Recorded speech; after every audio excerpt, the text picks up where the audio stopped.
గులాబీ పార్టీ నేతలే టార్గెట్గా తెలంగాణ సర్కార్ పావులు కదుపుతుందా? వరుస కేసులతో ఉక్కిరిబిక్కిరి చేయడమే హస్తం పార్టీ ప్రభుత్వ లక్ష్యమా? ఏసీబీ కేసులో కేటీఆర్పై విచారణ జరుగుతున్న వేళ నెక్స్ట్ టార్గెట్ ఎవరన్న ప్రశ్న వినిపిస్తుంది.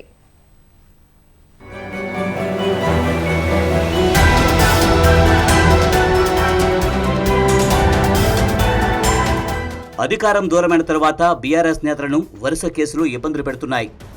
గత 10 ఏళ్ల కాలంలో గులాబీ పార్టీ తీసుకున్న విధానపరమైన నిర్ణయాలలో ఉన్న లుసుగులపై రాష్ట్రంలోని కాంగ్రెస్ ప్రభుత్వం సీరియస్గా దృష్టి సారించిందన్న అభిప్రాయం వ్యక్తమవుతుంది. ఇందులో భాగంగానే ఫార్ములా ఈ కార్ రేసు వ్యవహారాన్ని తెరపైకి తేవడం, అనంతర పరిణామాలు చోటు చేసుకోవడం అన్న మాట వినిపిస్తోంది.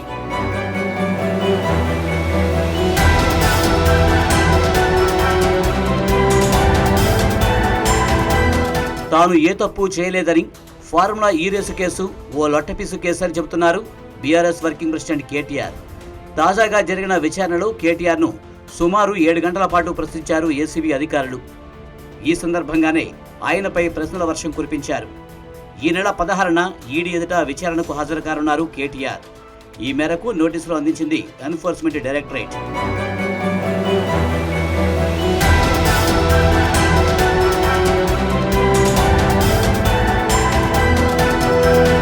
రేవంత్ సర్కారు దూకుడు చూస్తే ఈ రకమైన కేసులు కేటీఆర్ ఒక్కరితోనే ఆగవన్న అభిప్రాయం వ్యక్తమవుతుంది.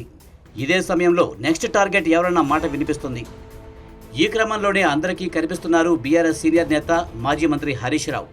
ఇప్పటికే ఆయనపై ఫోన్ ట్యాపింగ్ వ్యవహారంలో పంజగుట్ట పిఎస్లో కేసు నమోదైంది.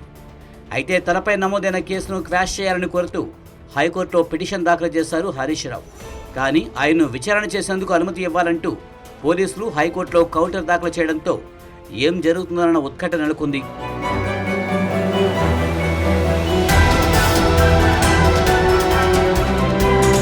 ఇప్పటికే కారు పార్టీ అధికారంలో ఉన్నప్పుడు నిర్మించిన మేడిగడ్డ బ్యారేజీ కుంగుబాటుపై కేసీఆర్, హరీష్ రావుపై భూపాలపల్లి జిల్లాలో కేసు నమోదైంది.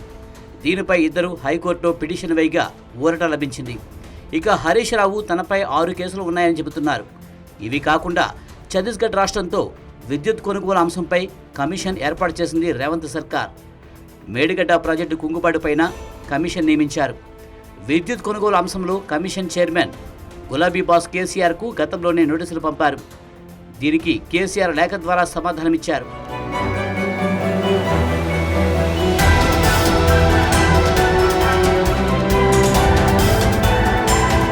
హైదరాబాద్ ఔటర్ రింగ్ రోడ్డు టెండర్లలో జరిగిన అవినీతిపై సిట్ ఏర్పాటు చేస్తున్నట్లు స్వయంగా అసెంబ్లీలో ప్రకటించారు ముఖ్యమంత్రి రేవంత్ రెడ్డి.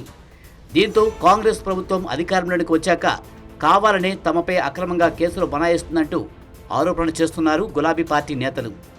ఎన్ని కేసులు పెట్టినా భయపడేది లేదని, చట్టపరంగా ముందుకు వెళ్తున్నామని చెబుతున్నారు.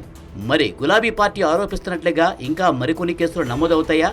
నెక్స్ట్ టార్గెట్ ఎవరన్న ప్రశ్న తలెత్తుతోంది.